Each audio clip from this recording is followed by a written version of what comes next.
Então olha só, a Bíblia diz que Deus vai destruir, vai exterminar, vai acabar com os feiticeiros, com as imagens de escultura, e vai arrancar do meio de Israel os bosques. A expressão aqui como é que eu vou te falar? É como se fosse um poste-ídolo, que eles tiravam da cultura mesopotâmica para honrar Azerá e também o deus Tamuz. Agora presta atenção, irmãos. Esse texto aqui é como uma pintura. Se você olhar os detalhes dele, você vai ver que tudo isso acontecia no tempo de Acaz. Agora, quando isso se cumpriu de forma histórica em Israel? No tempo de Ezequias, no tempo de Josias. Então, olha só, Deus ainda não purificou a terra, mas cabe nós, pastores, purificar a igreja. Igual Ezequias, quando o pai dele morre, a primeira coisa que ele faz, pelo Espírito de Deus, irmão, é entrar dentro do templo de Deus e tirar toda aquela bagunçada toda. Jogou tudo aquilo fora. Então está na hora do crente tirar o Buda de dentro da casa dele. Está na hora do crente parar de ler o horóscopo. Está na hora do crente parar de ouvir aconselhamento de falso profeta e a pegar com a Bíblia Sagrada. Parar de ficar olhando caixinha de promessa e aprender a ouvir a voz de Deus.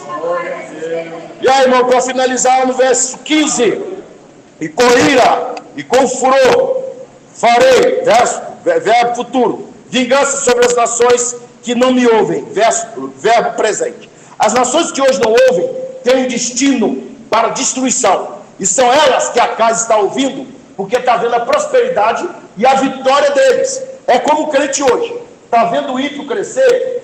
O ímpio é adúltero, é mentiroso, não acredita em Deus. Em vez de ele se afastar desse caminho que segue para a destruição, o crente está olhando o carro do ímpio, a casa do ímpio, as mulheres que o ímpio tem, e ele fala, vou andar no mesmo caminho. Aí Deus amassa ele mais ainda. Além de você não ter o que o ímpio tem, você vai para o mesmo inferno que ele vai. Então, irmãos, em nome de Jesus, vamos pôr de pé.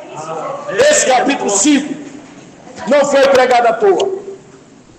É não ouvir a voz de Deus e é predestinado para o inferno.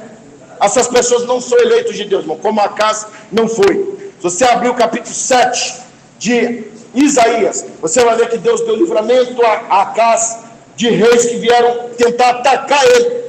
E mesmo vendo os milagres de Deus, ele não quis se converter. Eu me lembro do meu pai, mesmo vendo curas, livramentos, Deus pregou na boca de várias pessoas, de várias igrejas, e meu pai sempre endureceu o coração, e no final da vida dele, ele tirou a própria vida. O salário do pecado não é a bênção, o salário do pecado não é a satisfação, o salário do pecado é a morte. Então, em nome de Jesus hoje, irmãos, vamos pensar nisso. De repente você não vai passar por uma vergonha pública como Acaz passou, mas fica esse testemunho para você. Conta que um homem era crente, era pastor, e ele tinha 2 mulheres, e ele sustentava essas 2 mulheres, mas ele não podia ficar nesse pecado. E outra coisa, o Espírito de Deus nunca revelou isso na igreja, e ele nunca sentiu de largar essas 2 mulheres, mas ele morreu, e diante de Deus, ele confessou esse pecado. Eu sempre amei 2 mulheres, mas ninguém nunca soube. Deus olhou para ele, eu vi tudo. Traíste a tua esposa e quebraste o pacto, apartaste de mim. Então, irmãos, é isso que acontece. De repente, hoje, está tudo de boa, está tudo tranquilo. Eu lembro quando eu vivia amaziado, não era tão bom viver amaziado. Ter uma mulher toda noite, ter a minha esposa, ela é evangélica, eu também sou, juntado com fé, casado é, até Deus começar a trabalhar contra isso, e aconteceu. Houve a separação. Então, irmãos, o pecado tem essa ilusão. Vamos fazer como a palavra manda. Às vezes, o caminho de Deus é dificultoso. Pensa que o caminho de Deus é quando você quer ganhar músculos. Você tem que levantar cedo, você tem que fazer exercício. Eu lembro quando eu fazia artes marciais, eu treinava até na chuva. Eu estava levantando peso na chuva, treinando soco na chuva, correndo, entendeu? Na chuva, no sol. Quando eu lutava com pessoas despreparadas, eu devastava elas, jogava elas no chão. Então, irmãos, quer ser um bom guerreiro, quer lutar, lutas fortes, como diria um certo provérbio, quer lutar na chuva, treine na tempestade. Então, quando você treina na tempestade, quando você chegar na chuva, aquilo é bobeira para você. Então, é por isso que Deus muitas vezes nos arrasta para lutas intensas, para te preparar para grandes vitórias. Quantos foram edificados, diga amém?